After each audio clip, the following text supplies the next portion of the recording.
hidden within all of the storms of your life is the peace that you desire.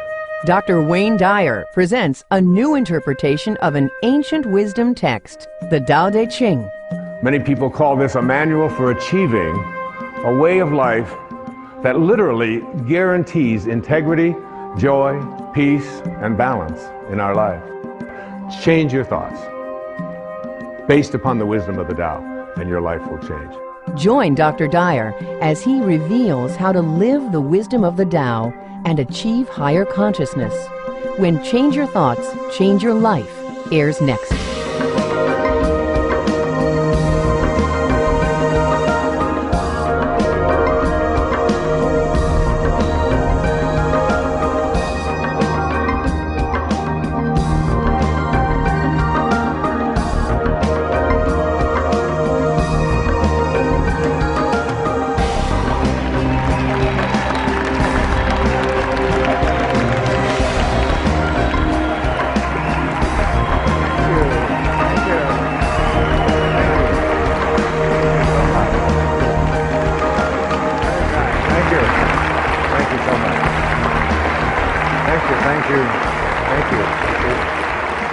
Please, thank you so much.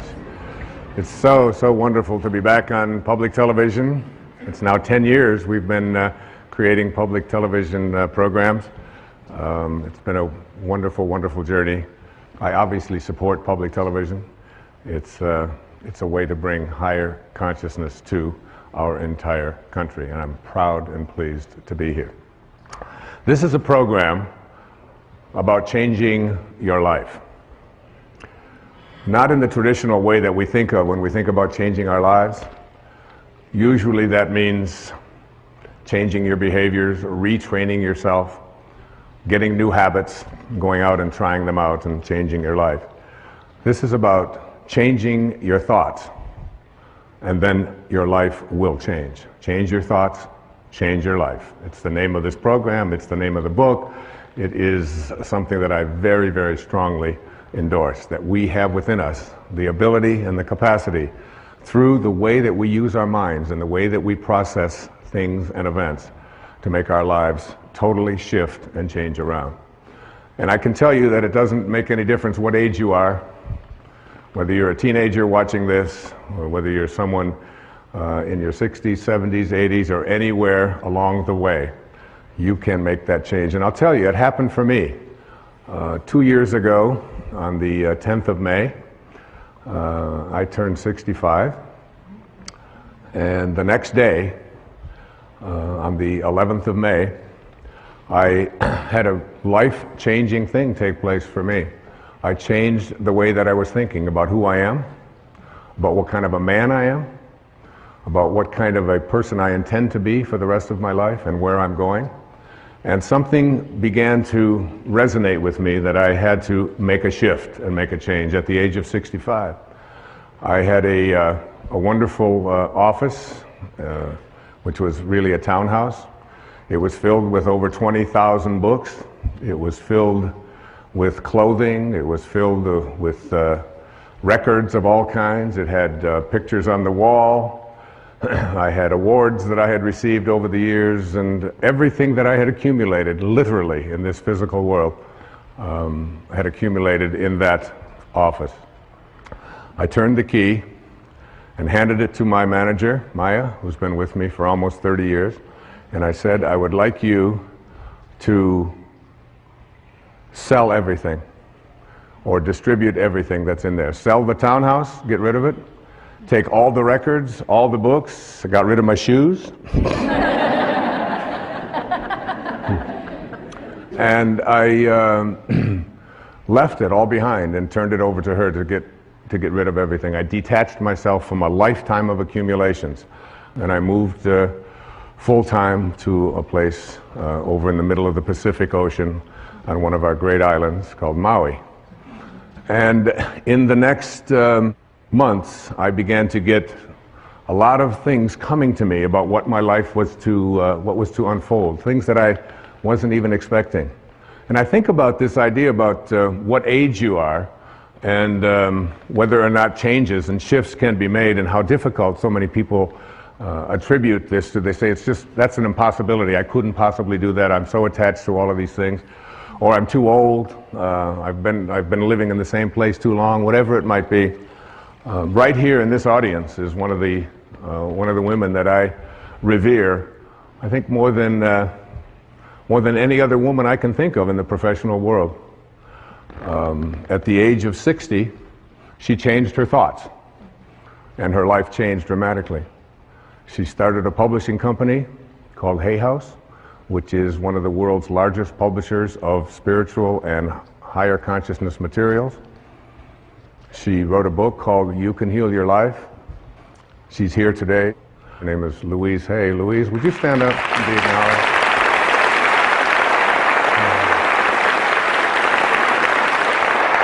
Thank you, sweetheart. Louise, with a great number of people from all over the world, just celebrated her 80th birthday. So,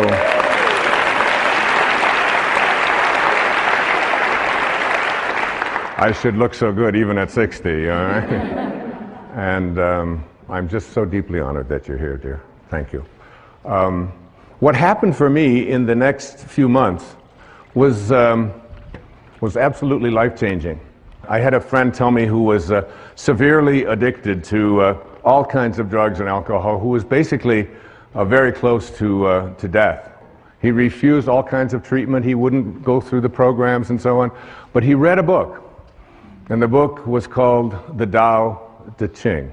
The Tao Te Ching. T-A-O-T-E-C-H-I-N-G. Tao Te Ching. Tao in ancient Chinese means the way, the great way. Te is the term that means the application of or the virtue of. And Qing, in ancient Chinese, means book. So it's the book for applying the virtue of living the way. That's what this book means.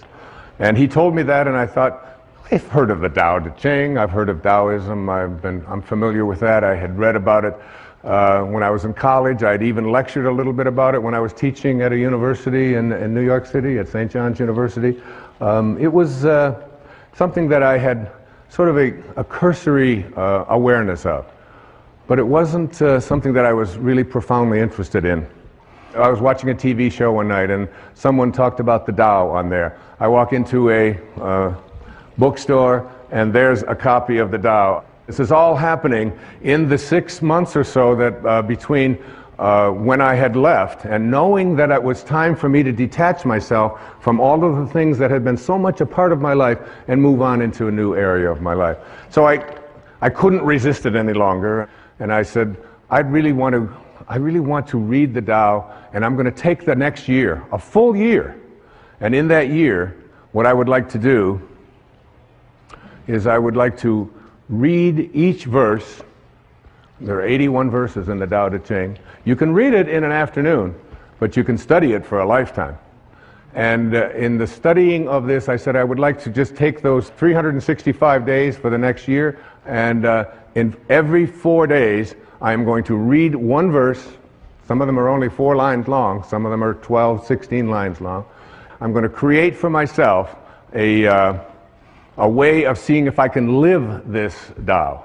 And what I did was I would read it, then I would meditate on it, I would walk on it, I would go swim on it. When I would do yoga, I would practice it, and then I would sit down after the 4th day, and I had a picture of the man who was considered to be the author of this, although there's no historical actual record of his name is Lao Tzu.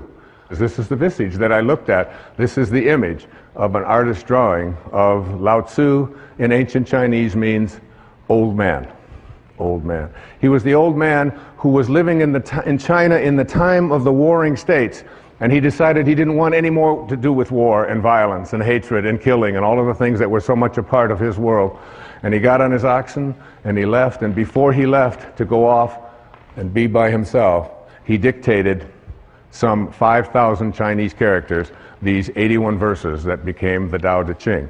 There are some people who call the Tao Te Ching the wisest book ever written.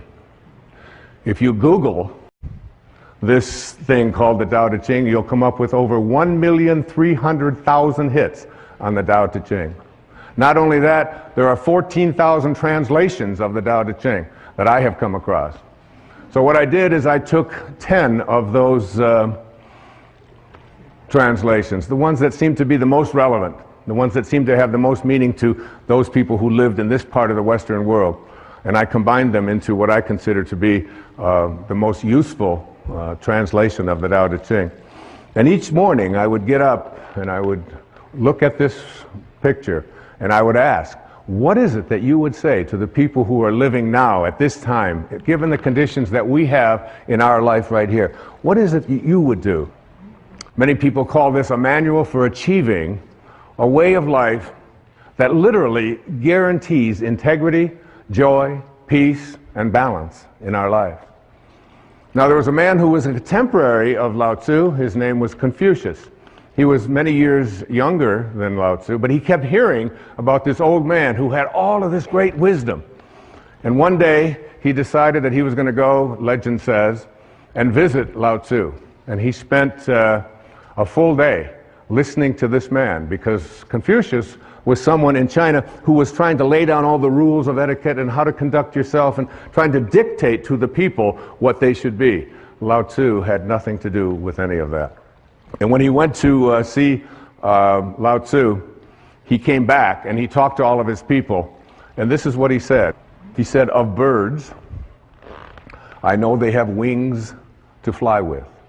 Of fish, that they have fins to swim with. Of wild beasts, that they have feet to run with. For feet, there are traps. For fins, there are nets. For wings, arrows. But who knows how dragons surmount wind and cloud into heaven? This day I have seen Lao Tzu, and he is a dragon." And there he is, a dragon. And a dragon in ancient Chinese was a picture of someone or something that was so mysterious and so difficult to comprehend, because it could always be something else. There was a great teacher who came many years after that. His name was Rumi, who was Jalaluddin Rumi, who was a great poet, a Persian poet in the 14th century. And he had a line. He said, "The day that you were born, a ladder was set up to help you to escape from this world." I believe that the Tao Te Ching and this thing that I have done, this Change Your Thoughts, Change Your Life effort that I spent 1 full year on every single day, doing exactly what I just said, is a ladder that will help you to return. In the Tao, there's a very famous line. The 40th verse of the Tao says, "Returning is the motion of the Tao." Returning is the motion of the Tao.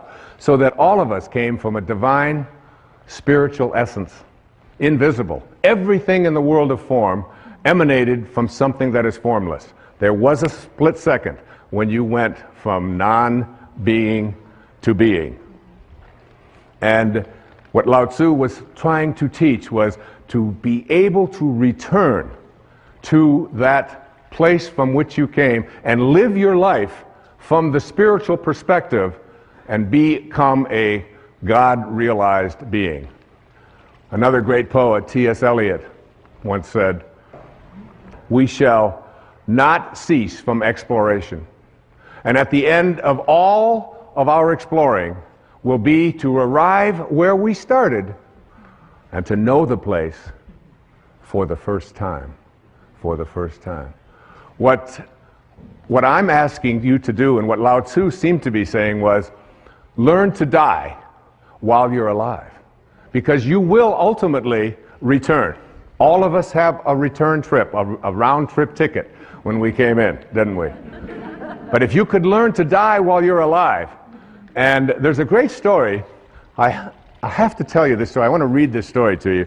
It's a way to look at this idea of dying while you're alive. It goes like this. To die while we are alive gives us the only opportunity we will ever have to get outside of this package that houses us temporarily.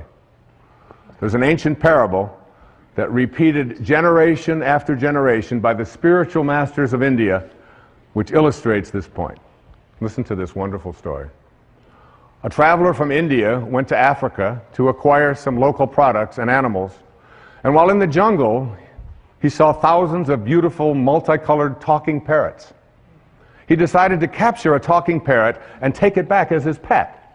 At home, he kept his parrot in a cage, and he fed him, and he gave him wonderful seeds and honey, and played music for his pet, and generally, he treated him very well. When it was time for the man to return to Africa 2 years later, he asked his parrot if there was any message that he could deliver to the parrot's friends who were back in the jungle. Well, the parrot told his master to say that he was very happy in his cage, and that he was enjoying each day, and to convey his love.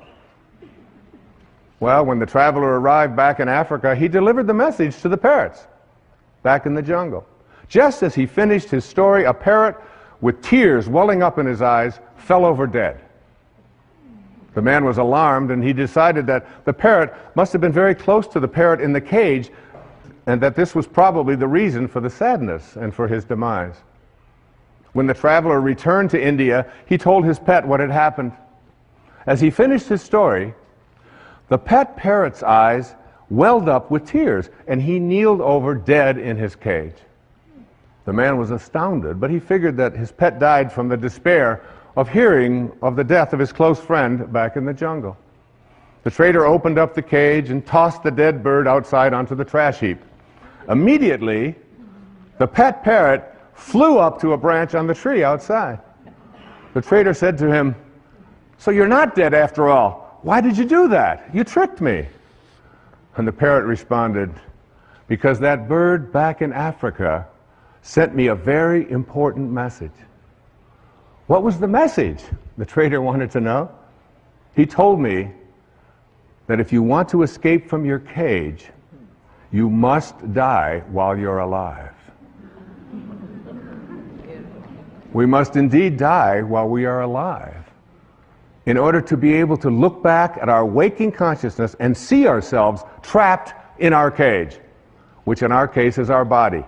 And then we will see how unnecessary it is to remain caged. Isn't that a great story? I love that story. Yeah, you can applaud. What I encourage you to do is to create for yourself a sacred space. And in this sacred space, I would like you to place everything that has energy value to you. Photographs. I have this photograph that I looked at every day for 1 year and began to talk to after a while. It's a little weird, but you begin to get this idea. And those of you who wonder why I am wearing no shoes, I'd like you to know that where I live, you never walk into a sacred space with your shoes on. It would be considered dishonorable to do so. And to me, this stage, this setting, this beautiful place, and this beautiful symbol is a sacred, sacred space. I live without shoes. I heard it said once that if you wear shoes everywhere you go, the whole earth will feel like leather. And it's nice to feel what the earth feels like and to feel that naturalness.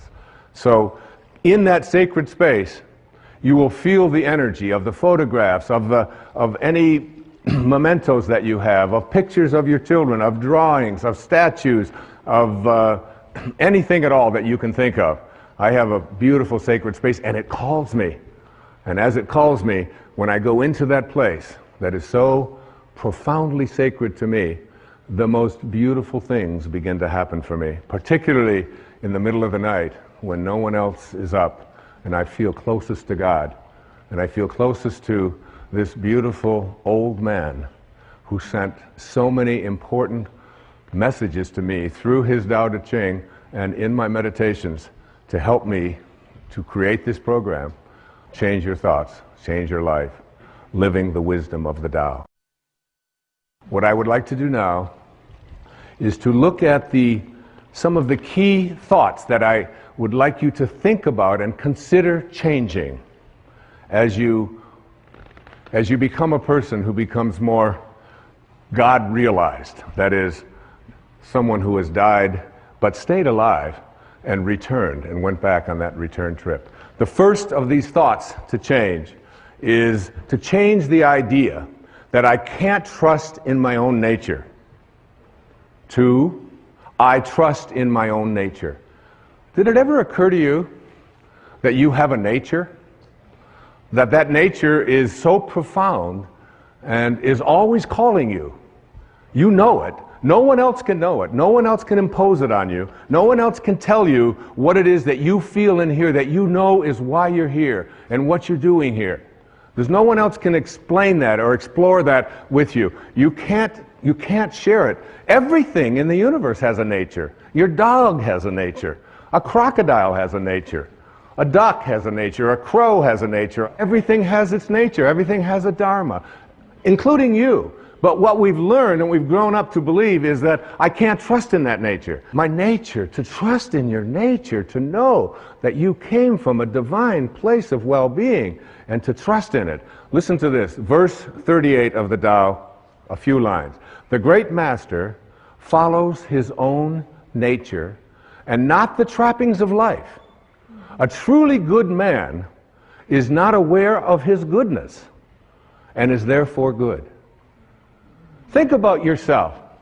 The first moment of life, the very first moment, that speck when you went from nowhere, N-O-W-H-E-R-E, to now here, N-O-W-H-E-R-E, from nowhere to now here. Same thing, just a little question of spacing, just a little different spacing, all right? So you went from nowhere, now you're in now here, and where do you think you're going? Nowhere. Right? Back to nowhere. Who out there watching, who in this audience isn't going back to nowhere? That's where we're all headed, back to nowhere. So in that split second, then you lived inside your mother's womb for 9 months. And in that 9-month period of time, you trusted your nature. You didn't have a sonogram and say, oh my God, I don't have a nose.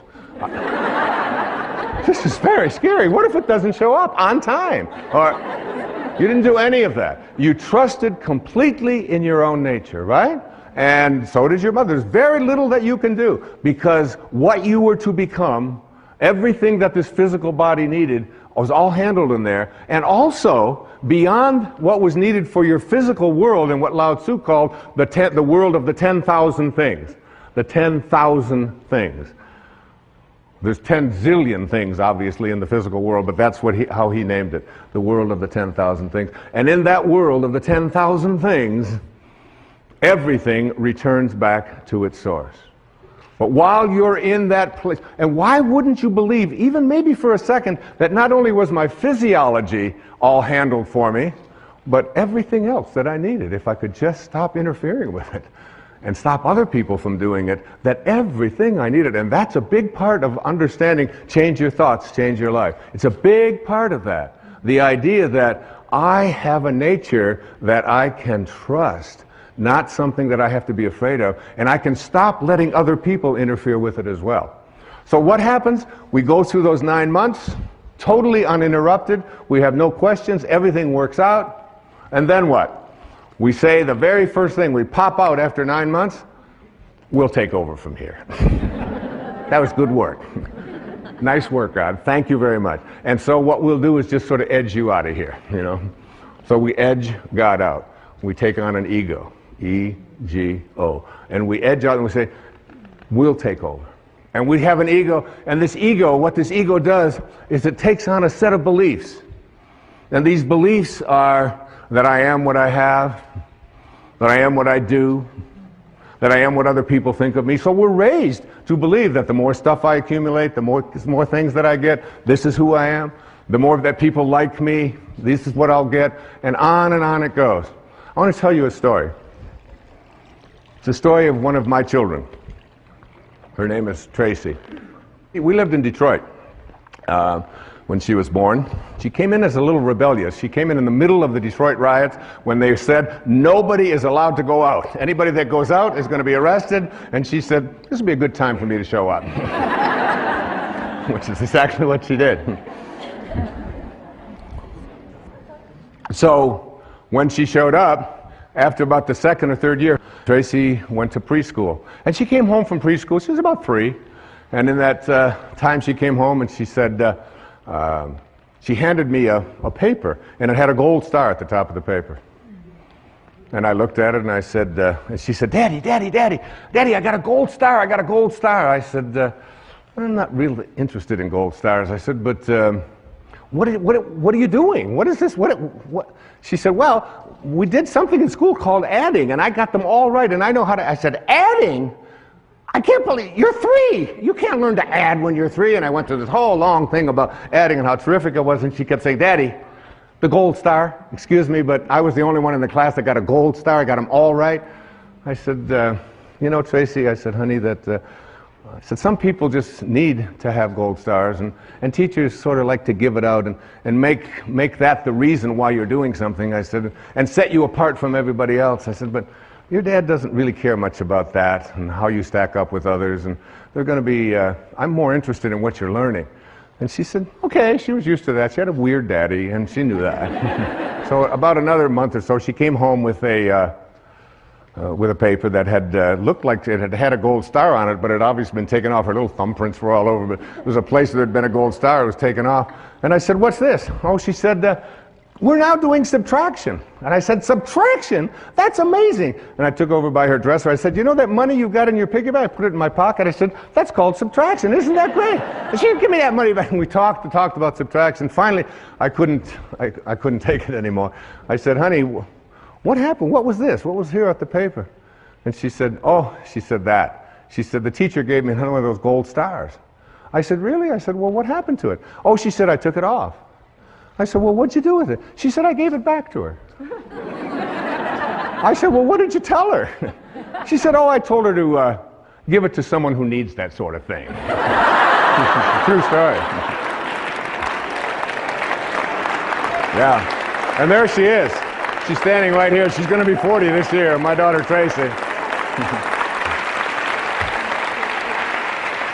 So, what we have to do is learn how to take this ego of ours, this part of us that believes that who we are is what we have and what we do and what other people think of us. But remember, if you grow up believing that you are what you do, then when you don't, you aren't. And if you believe that you are what you have, when it's gone, you aren't. And if you believe that you are what other people think of you, your reputation, which we raise people to believe, I have to be concerned with what other people think of me. Take this ego and retrain it. And one of the ways that you do to retrain it is, first, you take this idea that the ego has of fear. What are you afraid of? Anybody out there, what are you afraid of? Shift from fear to curiosity. Become curious about what you're afraid of. That's what Lao Tzu taught me. Become curious about what you're afraid of. You're afraid of flying? Get curious about that. Get interested in that. You're afraid of snakes, you're afraid of disapproval, you're afraid. Just shift from fear and say, I'm going to become more curious about what I'm afraid of. And then take all of the things that you're attached to, like all of your photographs, like all of your furniture, like all of your clothing, like all of the stuff that you find so much attachment to, and start letting it go. Start letting it go. You know, the day that I turned that key on May the 11th in 2006, I didn't even know where it was going. I just knew there was a shift taking place. I felt freer than I'd ever felt, I think, in my life. In my mid-60s, out there on a whole new adventure. And here we are talking about it on national television, on PBS.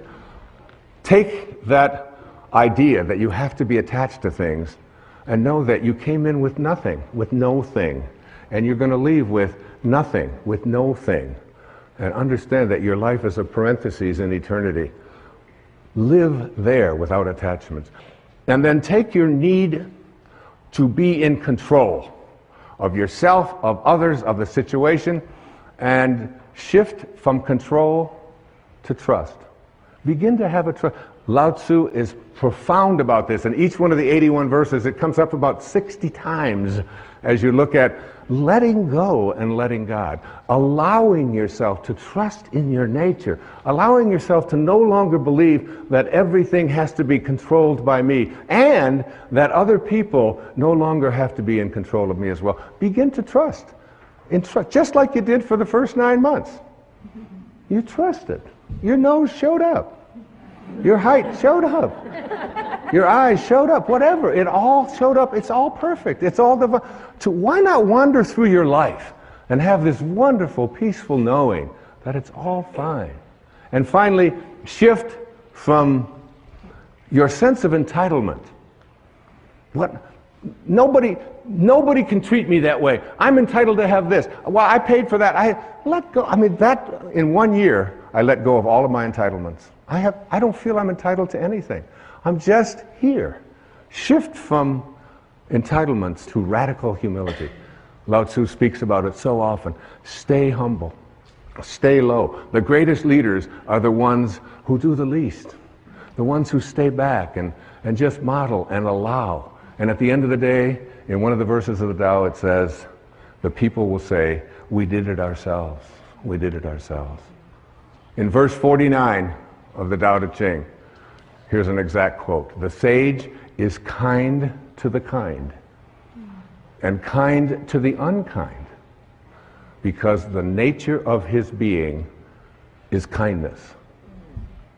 And also, be wise and help all beings impartially, abandoning none. You know what I do? Just before I did this program, I have to admit I was nervous. I was humbled by it. Like who are you, Wayne Dyer?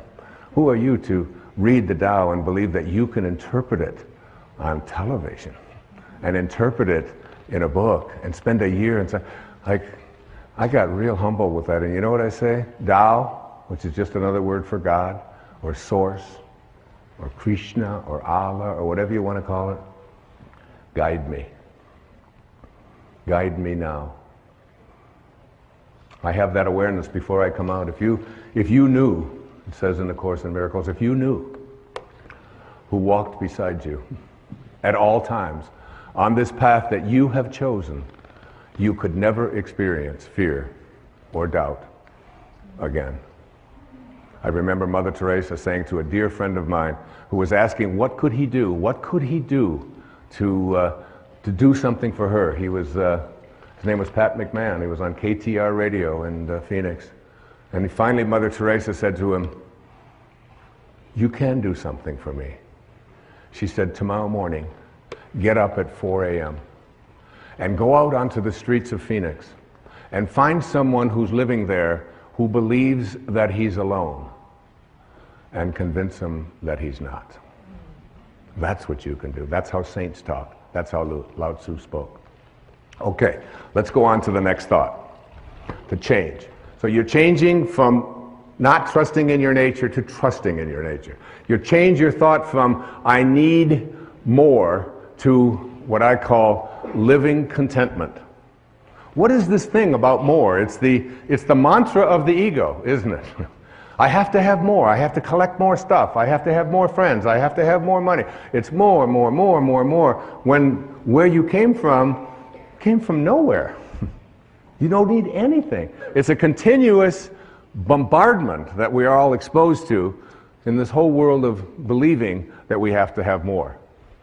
It's one of the reasons why I love public television so much. You don't see ads on PBS. You don't have to be constantly exposed to the idea that you have to have more and you have to get more, and if you don't have this, then you're not complete, and so on. So we get bombarded with this idea of attracting more. And Lao Tzu says, live contentment. Live in a state of being contented. Here's verse 81, the last verse of the Tao Te Ching. My favorite translation of it, and I put it right into the book. Sages do not accumulate anything, but give everything to others. Having more, the more they give.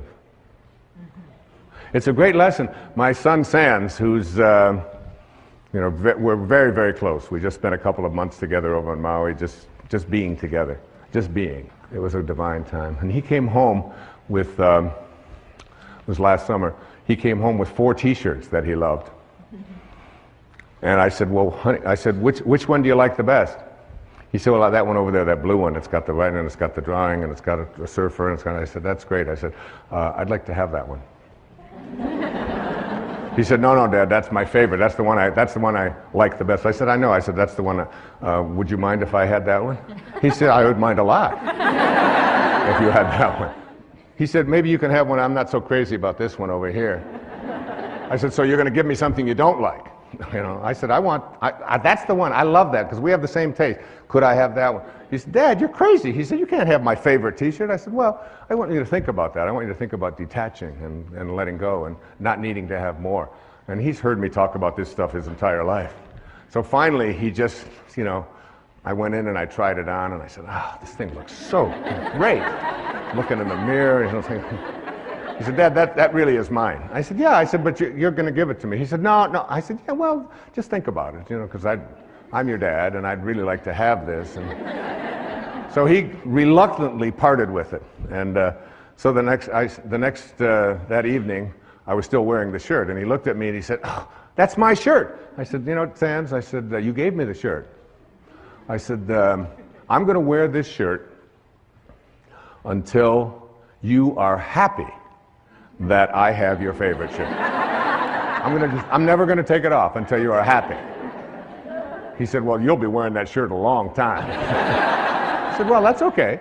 So I wore it the next day. I got up. I slept in it that night. I got up I did. I got up the next morning.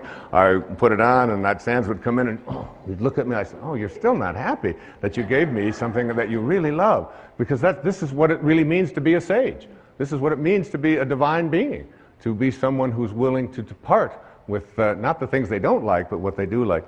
I wore it the next day. I wore it the next day. I wore it for 2 weeks. Take it off only to wash it, put it right back on. 2 solid weeks. Each one of my children will tell you.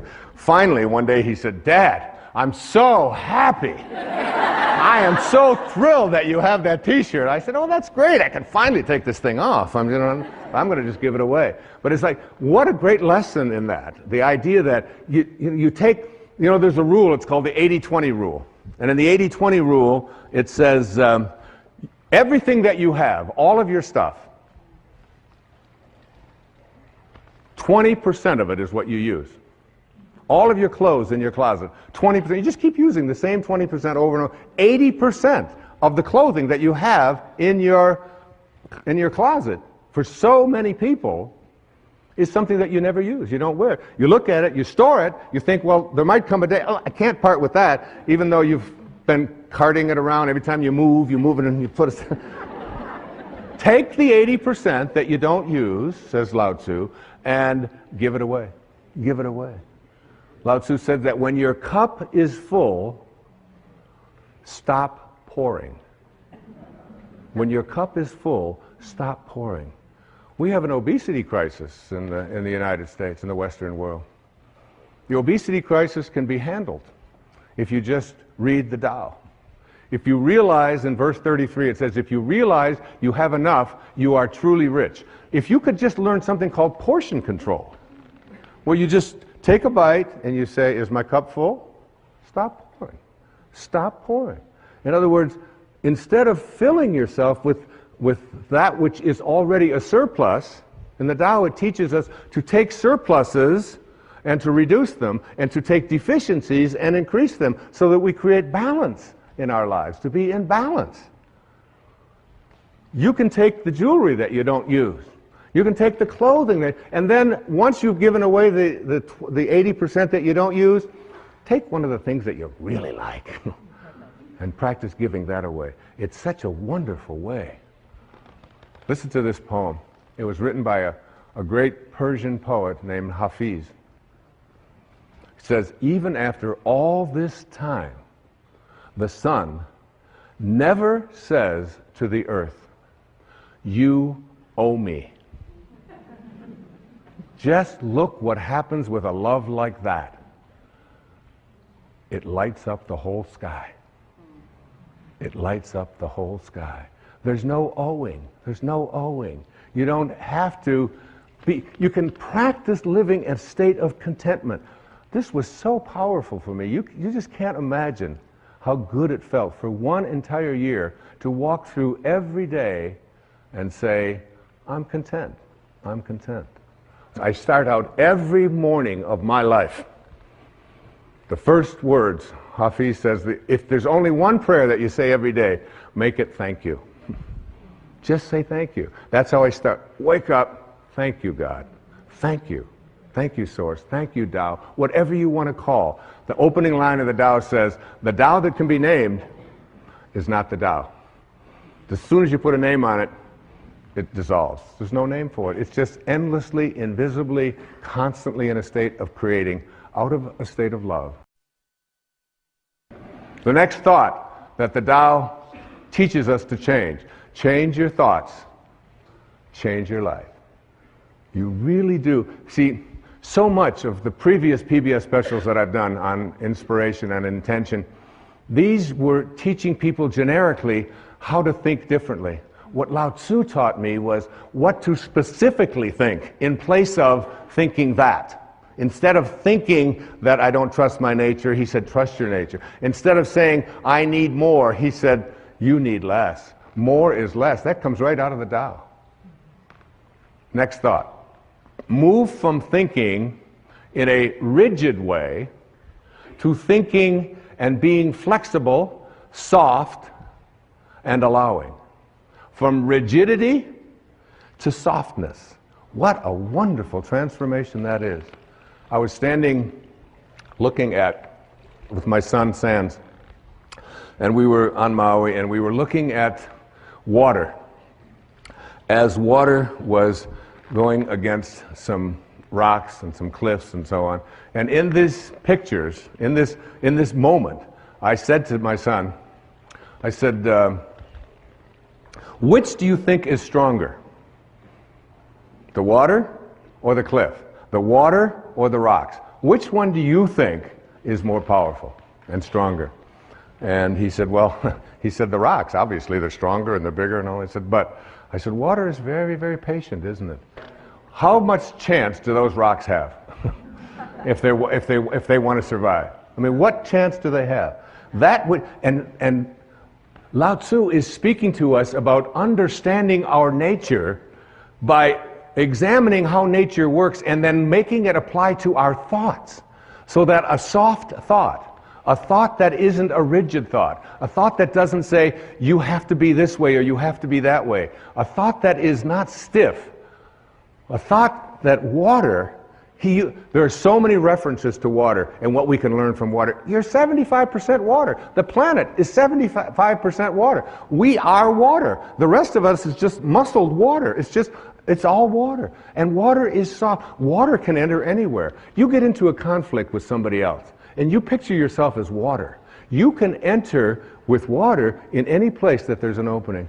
If you can visualize yourself as a being who moves into the space of water, if you can see yourself that way, you can just enter into those places in the people that you love, in your children, in your spouse, in anyone at all, and enter there softly. Here's verse 8. The supreme good is water, which nourishes all things without trying to. And verse 78, right smack out of the Tao. Nothing in the world is softer and weaker than water. But for attacking the hard, the unyielding, nothing can surpass it. There is nothing like it. Here it is. I asked when they designed this set, this beautiful set, and thank you designers for this, I asked if I could have water on the stage. They did it. They figured it out. There's Now, I'm going to try to get some of this water, okay? So you get down here and you just, I'm going to just scoop this up. And okay, now tighter you hold it, the less chance you have of doing anything with it, isn't it? How can I experience water?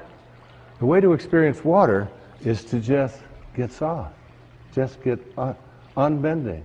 And there it is. That's what water is. The minute I grasp it, the minute I try, and Lao Tzu is saying the same thing is true in everything in your life. The more you grasp, the more you try to hold on to it, the more you try to be rigid with it, the less control you have of it. The softer you are, the less rigid you are, the more flexible you are as a person, the more you can accomplish. And this is a great way to practice in parenting as well. And this idea that a rigid thought, how many times have you heard this idea that if I tell you something, I'm going to stay consistent with it? We have a set of rules, these are the rules, and we'll do it this way. In the Tao it says the more rules you make, the more rule breakers you create. It's true. The more rules you have in your house about how everything has to go. We had in our house, my wife would have a big jar of M&Ms. Peanuts, all these different multicolored ones, and the kids in our house, because we didn't feed them sugar and we didn't give them sodas and stuff like that, so they were just more like a decoration. Every once in a while, someone would take them. They'd hardly ever be replaced. Now, when we had kids come over to our house who weren't ever allowed to have such horrible things, you should have seen their behavior. They would scoop them up, they'd be putting them in their pockets, and they'd get their purses, and they'd open it up, and, the whole thing would be empty. I said, well, what are you doing? He said, well, you mean you could just have these whenever you want them? I said, well, we don't really have any rules about that. It's just, it's not something that we encourage or discourage. It's just there. It's like Emerson had a wonderful line. He said, a foolish consistency is the hobgoblin of little minds. A foolish consistency, a rigid consistency. So that there are many people who will say, if I say it on Monday, you can be absolutely certain that on Wednesday, I'm going to believe the same thing, regardless of what might happen on Tuesday. Now, Tuesday might have something real that you might want to be changing your mind. You might want to say, I thought that this time, but now I've seen this, and now we can shift. And you can see how this can become and so much about the Tao is on leadership. Leadership in the family, leadership in the community, leadership geopolitically. Less rigidity, more openness, more willingness to listen and say, I changed my mind. Because a foolish consistency is the hobgoblin of little minds. And what I believed on Wednesday has changed because of what happened on Tuesday. Now, another important thing to say to your children, to your friends, to your lover, to your spouses, to whomever, to the people you work with, words that we're so terrified to say, but which give us a sense of living with the Tao. I don't know. I don't know. I'll look it up. Say it. I don't know. Doesn't hurt. Say it again. I don't know. Isn't it fearful? I mean, so many people, and it's like very freeing, because my kids ask me something, and I say, I don't know. They say, Dad, you know everything. You know everything. I say, well, I don't know that, and I'll look it up, or we'll try to find an answer to that, but I don't quite know. I know that I spent 20 years running, and I ran every day for 20 years, for 22 years, without missing a day. 8 miles. Never missed a day. That's rigid, all right? Some call that obsessive. But you brush your teeth every day, I used to say, and you don't call that obsessive. And you go to the bathroom every day, and you don't say, well, he's obsessively doing that again today. You don't do that.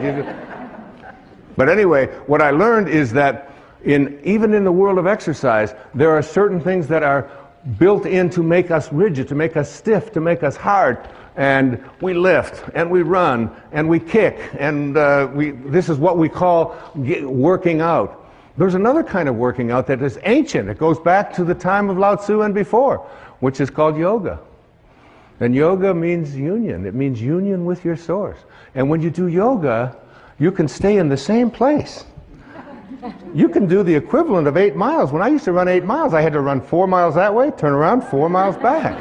And I'd be sweating. Now I can do yoga, and I can just stand in one place. And in 90 minutes, by being supple, by making myself stretch, by not being hard and rigid, I can get that out there. I can get that leg up. I can do these kinds of things. And 90 minutes later, it's like I'm totally sweating and I feel so different. I used to, when I would go out at night to eat or something, after running so many miles, running marathons and doing those things, I'd go to get up and it would be, okay, it's going to take a little while, right? Because everything was so, that doesn't happen anymore because I've given up hard. I've given up being rigid and substituted it for being supple, for being flexible, for living a life in which I don't have to always be so fierce. Listen to this verse of the Tao Te Ching. It's one of my all-time favorites, verse number 76. A man is born gentle and weak. At his death, he becomes hard and stiff. All things, including the grass and the trees, are soft and pliable in life, dry and brittle in death. Stiffness is thus a companion in death. Flexibility is a companion in life. And it's not just for how you exercise, it's how you think. How you think. In front of my place on Maui, there is a beautiful set of 11 or 12 palm trees. And these are like 30, 40, 50 feet tall. They've been there for, I don't know how long, decades. And when the winds come and when the storms come, the storms will blow them over. There they are, watch. And they're just these amazing elastic things. I learned so much from these things. I go out there, when I wrote the essay in the book on the verse 73, I just went out there with the palm trees and I would just commune with these palm trees, and they go all the way up and then they come all the way back. That's a symbol for how we need to think in our own lives. In verse 73 it says, "It is heaven's way to conquer without striving. It does not ask, yet it is supplied with all that it needs. It does not hurry, yet it completes everything on time." One of my favorite lines from the Tao, one of my favorite beliefs from the Tao is this, that you're doing nothing. All of you, you're doing nothing. You're just being done.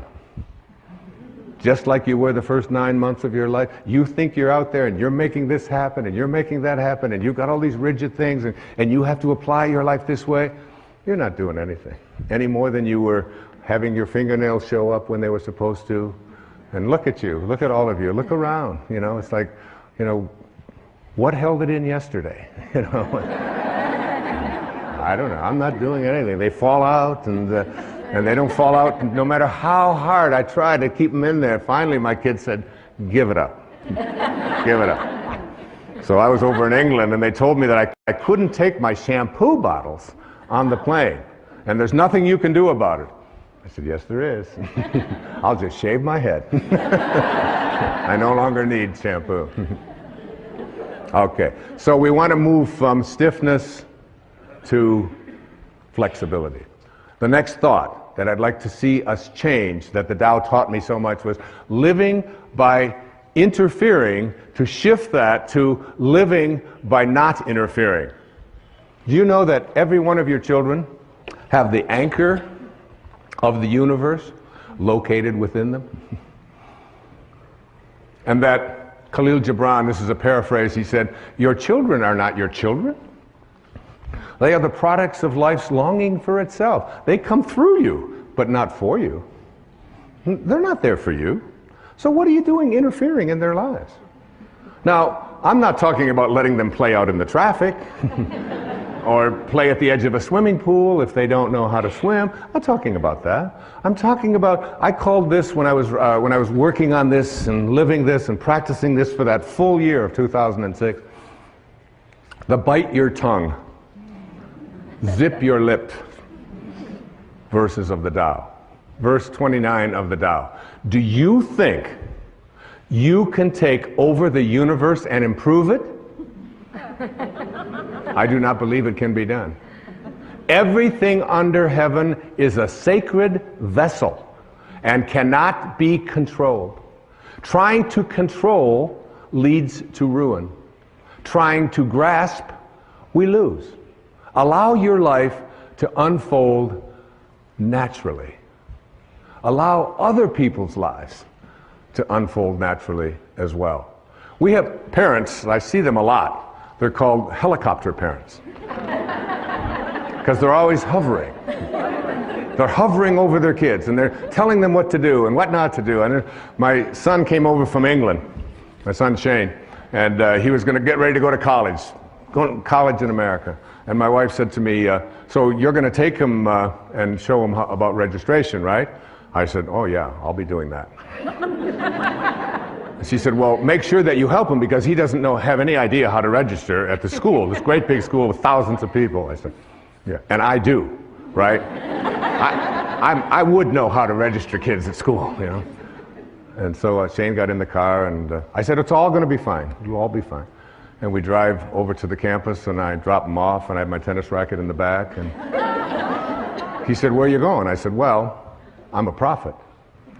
I said, I get paid by the thought. And I have a tennis match, and then I have to walk on the beach so that I get paid by the thought. He said, but what about the registration? I said, well, the registration, I said, you'll do a lot like I did when I learned to register.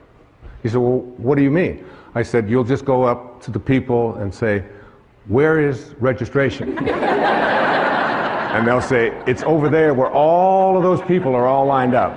Because I remember those days in a college of 40,000 students or so, finding out how to register. Tracy, did I take you to register, honey? No. So he said, you mean you're just going? I said, yeah, you just go with it. I said, you want Daddy to walk with you over and take you through graduate? You're 18 years old and you want Daddy to register you? He said, oh, no, I wouldn't want that. So we got home at the end of the evening, when I got back home, and my wife had said to me, she said, did you help Shane at registration? Oh, I said, I gave him so much help. Probably the most help he ever had in his life. I taught him how to do things for himself. And so that I wouldn't have to be interfering and hovering over and figuring it all out for them. My children know that when their science project comes up, that I'm there for consultation, but I pass science. I got through that myself. And you'll be doing your own science project. If I can help you, I'll be happy to help you, but I'm not going to be getting the glue and figuring out how to make a time clock and all of that. I said, you know, just look at a clock. That's how you tell time for me, whatever it might be. And it's not an uncaring, and it's not a callous attitude at all. It's an awareness that your children have the anchor of the universe located within them. That's what Lao Tzu said. Now, my dear friend, who I love so much, she's right here in the audience, Carrie, right there, Carrie Evans from Maui. She has two beautiful little daughters. And she asked me if I would watch them one afternoon when my grandson, Carter, was visiting. I said, I'd be happy to watch them. She said, but you don't understand. I mean, they're gonna do this and they're gonna do that. I said, you just go off, and she was studying for an exam. I said, you go study, do whatever you have to do. I can handle 3 little kids out at the swimming pool for 3 or 4 hours. I can handle that.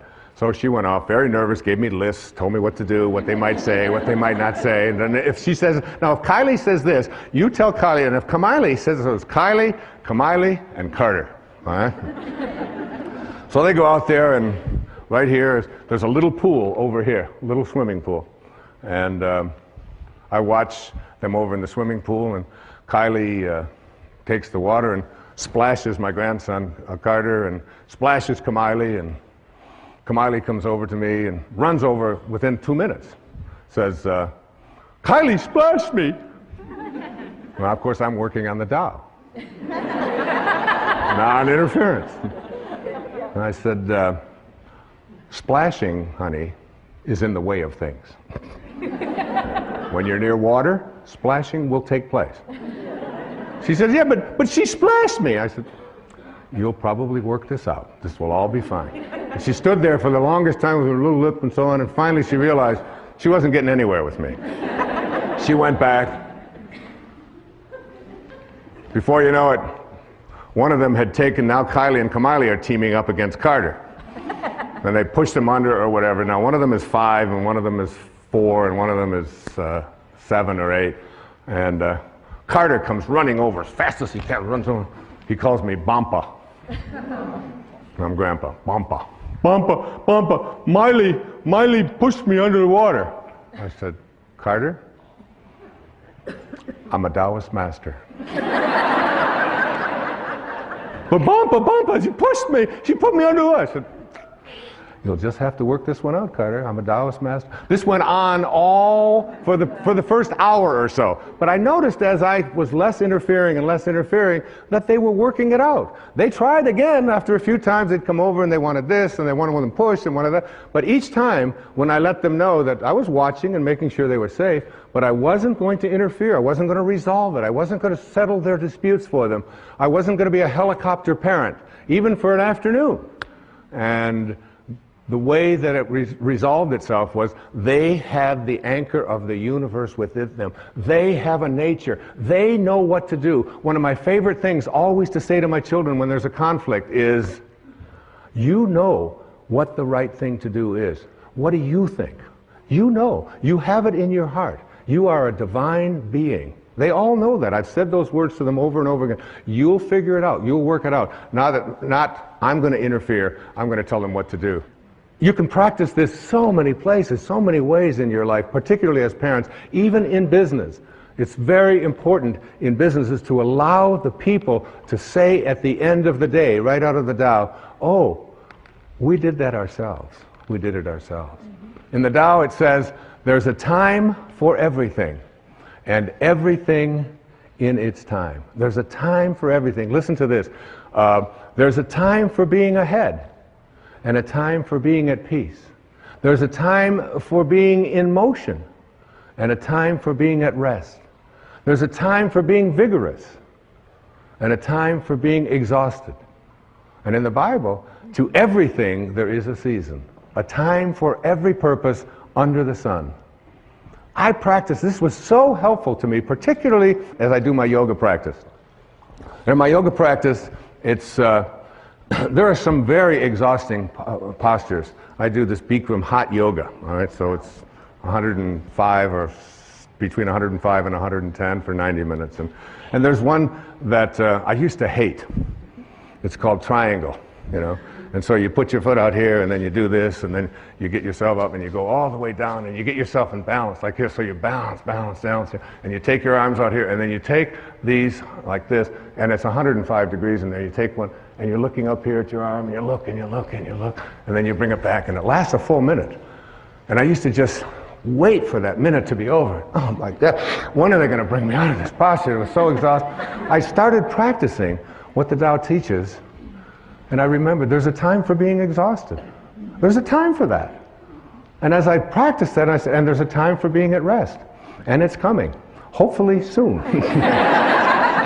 But in your life, there's an awareness that there is a time for all the things that go on that you think shouldn't be happening. In the Tao it says that hidden in all misfortune is good fortune.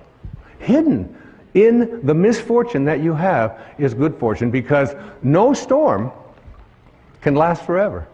Even nature cannot create a storm that lasts forever. Ultimately, hidden within every storm is calmness. Hidden within every flood is drought and dryness. Hidden within all of the storms of your life is the peace that you desire. And it leans on you if you stop telling yourself and just let yourself go with it, to be at harmony with it, rather than trying. You can see why this is called the wisest book ever written, and we're just touching on it here, just touching on this. Lao Tzu was green before Al Gore. He was. This is verse 39 of the Tao Te Ching. When man interferes with the Tao, the sky becomes filthy, the earth becomes depleted, the equilibrium crumbles, creatures become extinct, therefore nobility is rooted in humility. Finally, I'd like to say to you, in understanding this idea of the Tao, is to take time yourself for being in nature. Take an hour a day. Every day of your life, take an hour a day, no matter how busy you are, no matter what scheduling that you have, to get out in nature. Walk barefoot on the grass. Walk barefoot. It's one of the great ways to overcome an inability to sleep at night. Just go out when you can't sleep and just walk on the grass, walk on the earth, and reconnect yourself down. Go out and be with the tree and look at what you can learn from nature. Look at these trees. Look at these animals. You can study. Look at that. You can study a flower like that is so magnificent as it's unfolding. That's an actual photograph of this thing growing and unfolding there. Be with that. You have much to learn from nature, from water, from the sky, from the winds, from the trees, from the birds.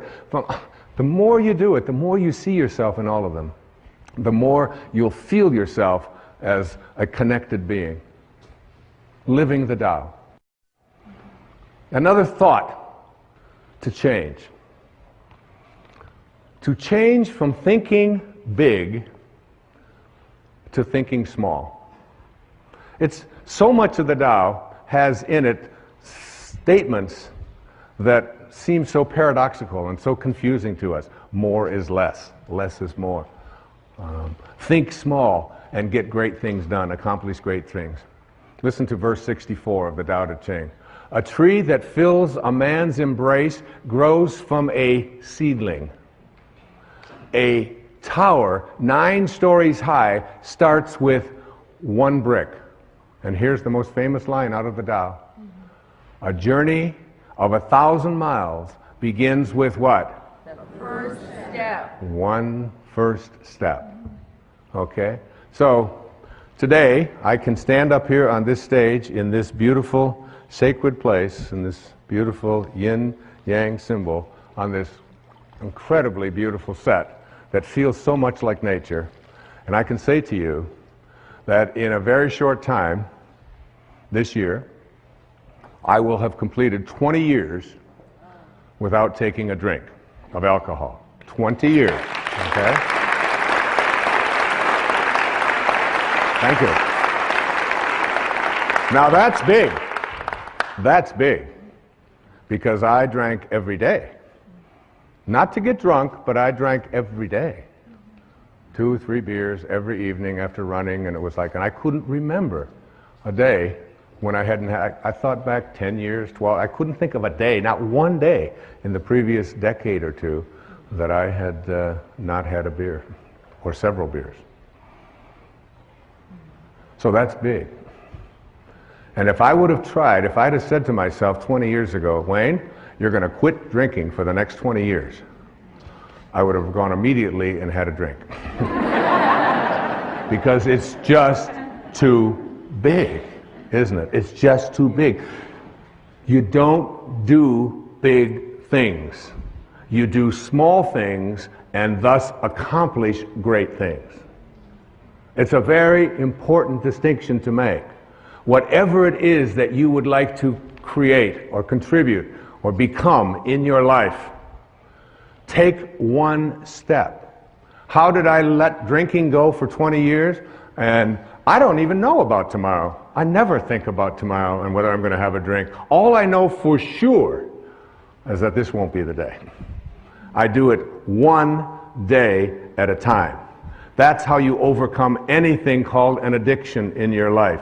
You take it, you reconnect yourself to the source from which you came, which is a source of what? Well-being, isn't it? And you get back and return, get on the return trip and say, I am connected to well-being. And I'll do this 1 day, 1 hour, 1 minute, 1 second if I have to, at a time.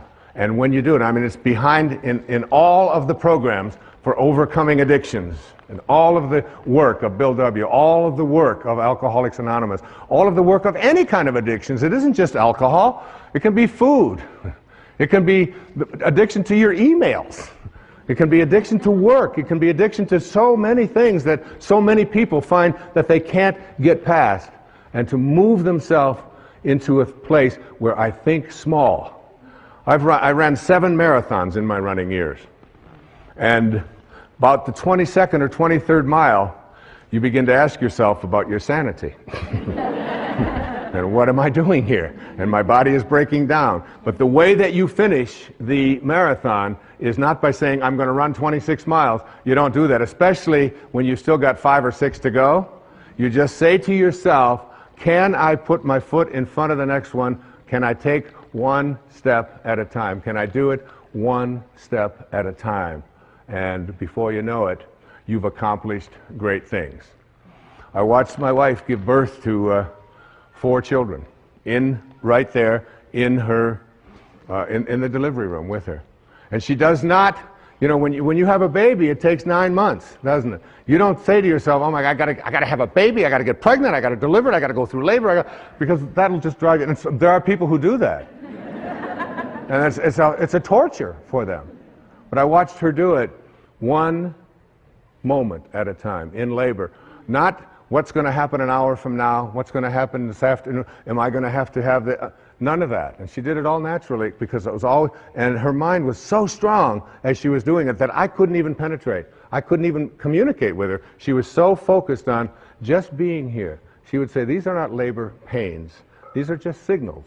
Just signal. And I can take this signal. I can do this for 1 minute. I can do this.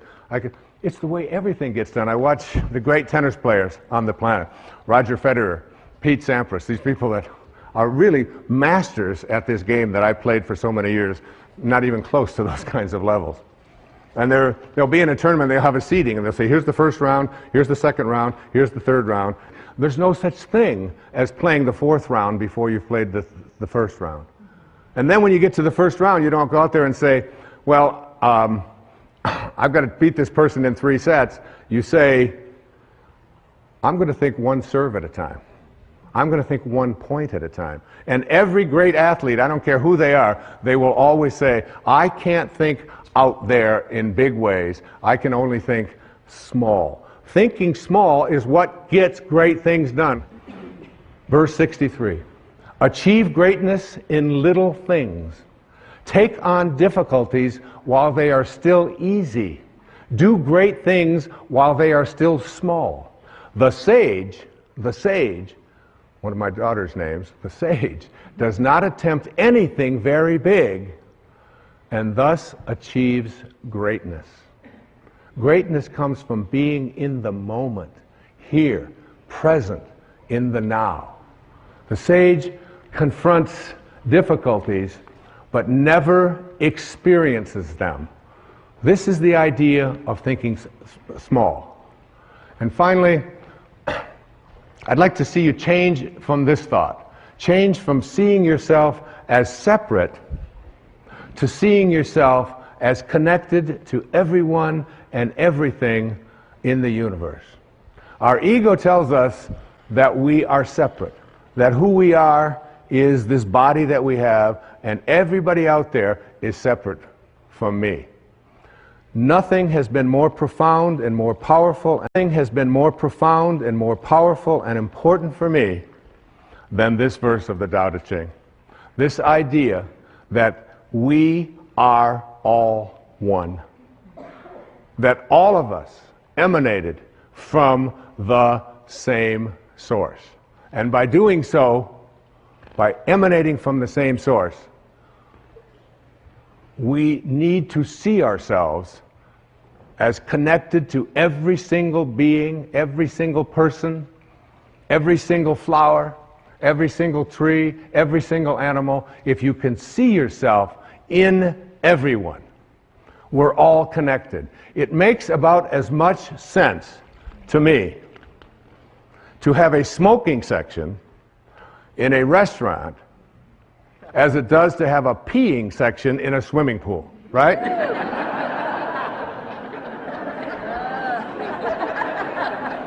Oh, no, kids, no, don't pee over here. We pee over here. Does that make any sense? The Native Americans, one of my favorite quotes, I've used it many, many times. The Native Americans would say, no tree has branches so foolish as to fight among themselves. No tree has branches so foolish as to fight among themselves. We are all branches on a tree called humanity.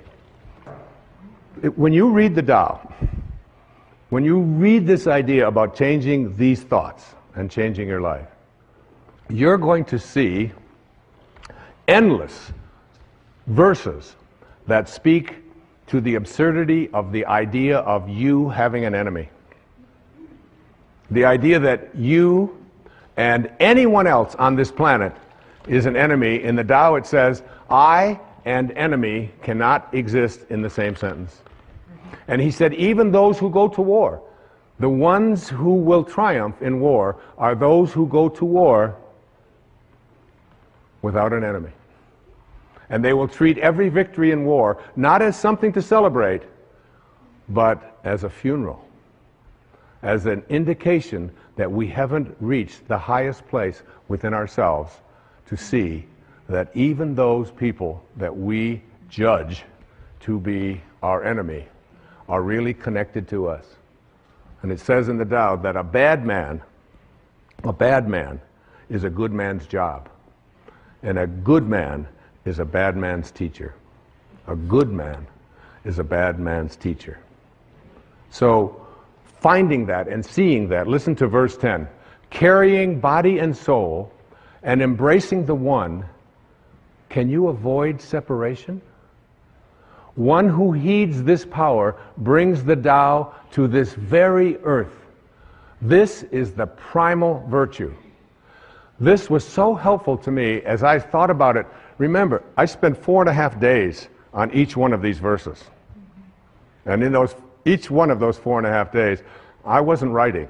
I wrote the last 4 or 5 hours of those 4.5 days. For 4.5 days, I took that verse and I went out into the world and I looked at everyone that I encountered, everyone that I saw, and I tried to see myself in them. The person that was, dressed differently than I would dress, the person who was not as attractive, the person who was very old, the person who was very young, the person who used language particularly that was possibly offensive. When I would look out there and I would practice not judging, because the only difference between a flower and a weed is a judgment, isn't it? It's just a judgment. It's just a judgment. And if we want to end violence in our lives and in our society, we have to learn to change our thoughts. Remember the dandelions? When I was growing up out in Michigan, we had these dandelions. The dandelions would have, at a certain time of the year, they would get all these little fuzz balls at the top of them. The yellow little flower part. I always liked the dandelions. I thought they were really beautiful. And then they have these little fuzz balls. Now imagine if you want to end the problem of dandelions on your lawn, and you see them all out there with all their little fuzz balls. So you go out there and you take a shovel and you turn it upside down and you start smacking all of the dandelions like this. And what do you do when you use violence to attempt to end the presence of these dandelions, which are problem for you on your lawn? Is they all scatter. And then in the spring, guess what you got? You got more. You got new generations of dandelions. There's such a lesson in that, isn't there? There's a great lesson that when we use violence as a means to resolve our disputes, whether it's individually with each other, or whether it's in countries, or whether it's in communities, whenever it is that we resort to that kind of not seeing myself in others, and out of this kind of a consciousness will emerge those people who will ultimately begin to get this. Because if we don't get it, like if we don't really get it, civilization as we know it will not survive. It will not survive. We have to learn that the people that we call enemies, no matter how horrendous they may behave toward us, there is still something of us in all of them. And we can figure out a way. Yes, we of course have to defend ourselves, and yes, we don't allow people to push us, or all of those kinds of things, but at a deeper and a higher level, Lao Tzu was asking us to go within and find that place of peace, and try to reach out to that, and help someone to make a U-turn. Those people can be reached, because they have the anchor of the universe located within them. In verse 25 of the Tao it says, thus to know humanity, understand earth. To know earth, understand heaven, which is where earth came from. To know the way, understand the great within yourself.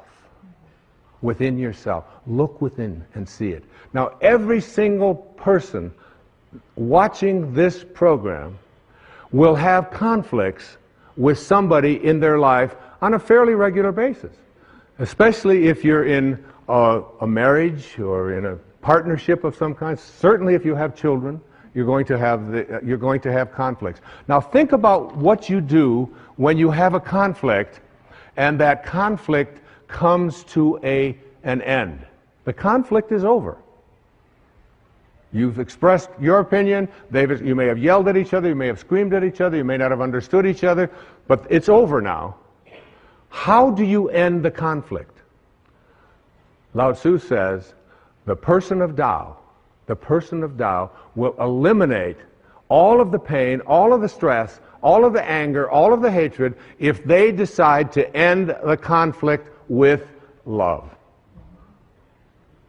Just be the one who ends the silence by saying, we don't agree, but I love you. And it's all over.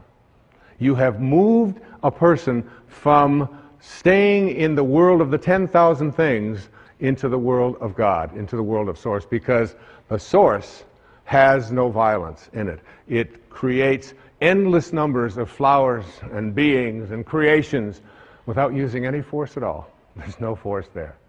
Here's one of my teachers who lived in Bombay, which is now Mumbai, in India. His name was Nisargadatta Maharaj. He said, wisdom is knowing I am nothing. Love is knowing I am everything. And in between the two, my life moves. In between the two. The ability to take a conflict and to end it with love is one of the most powerful things that you can do. It has been a great lesson for me. When we have a conflict, what we do is I will be the person that will pick up that phone. You can be certain of it. I will end that conflict with love. And guess what that does to the conflict? It's over. It's over. You can't pick a fight with someone who just doesn't want to fight anymore, who just sends you love. So I want to summarize some of these thoughts, and there are so many. Change your thoughts based upon the wisdom of the Tao, and your life will change. There's many principles to live by in the Tao. First, remind yourself that there is no way to happiness. Happiness is the way. Bring happiness to all that you do. You accomplish much by trying less. It's so inconsistent, isn't it, with what we lived in the Western world. But the less you try, when I go out and swim in the ocean, and I do it almost every day, I try to do between 30 minutes and an hour every day, being out there in that ocean. And I just get out there, and if I try less, my arms just seem to know what to do, and the breathing just all works, and I can swim all day.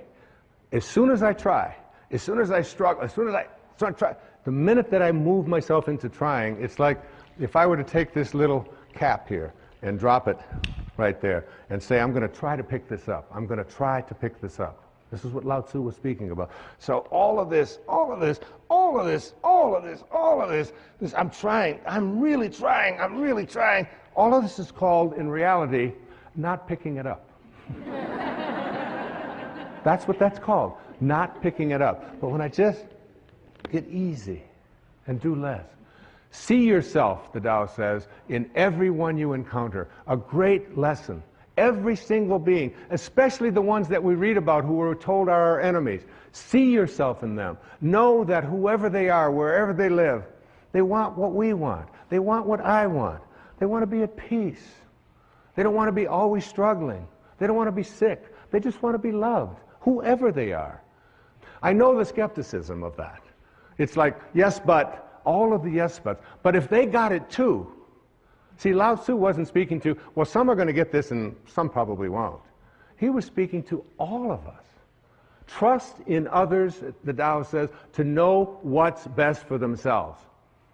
Trust in that. Trust in the pliability, the flexibility of your babies. God, those little babies, they're so great when they're like, 2 weeks old. You can take their foot, put it behind their neck, stick it around here like this, put it in their mouth.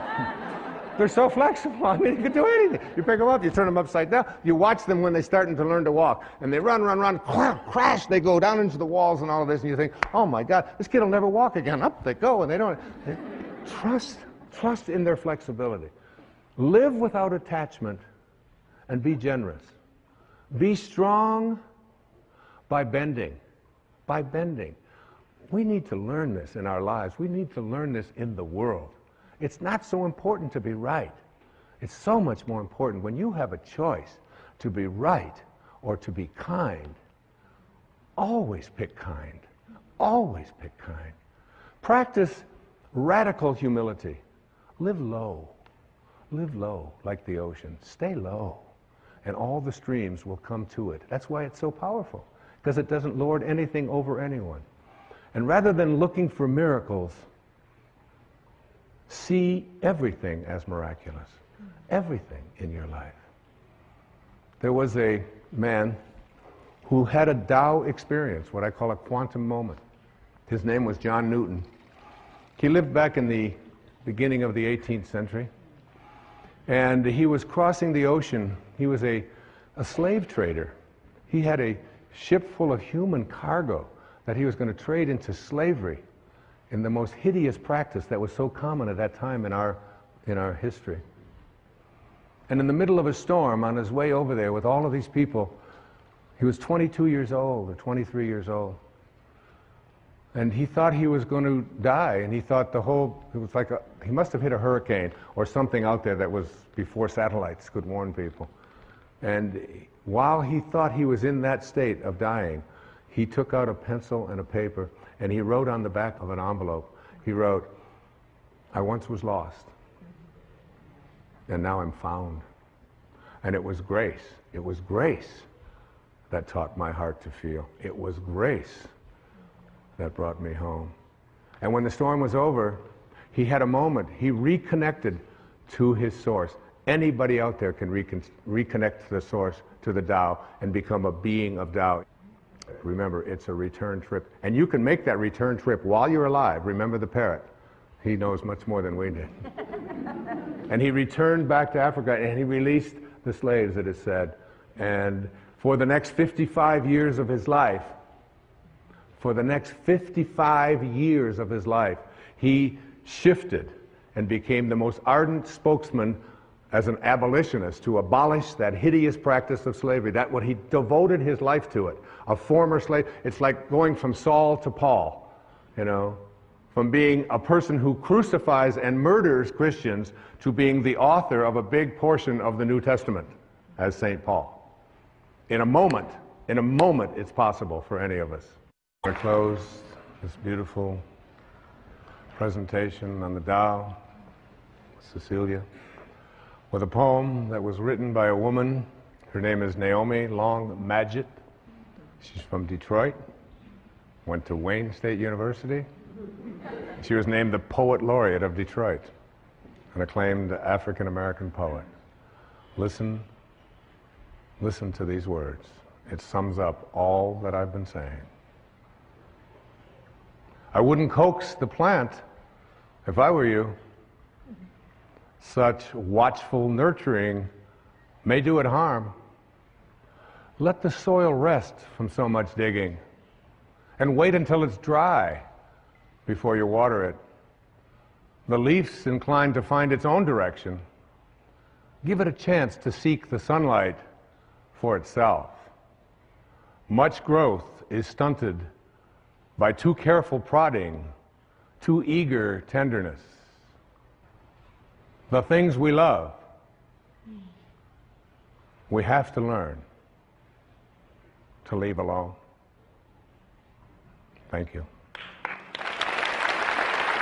Thank you. Thank you. Thank you. Thank you.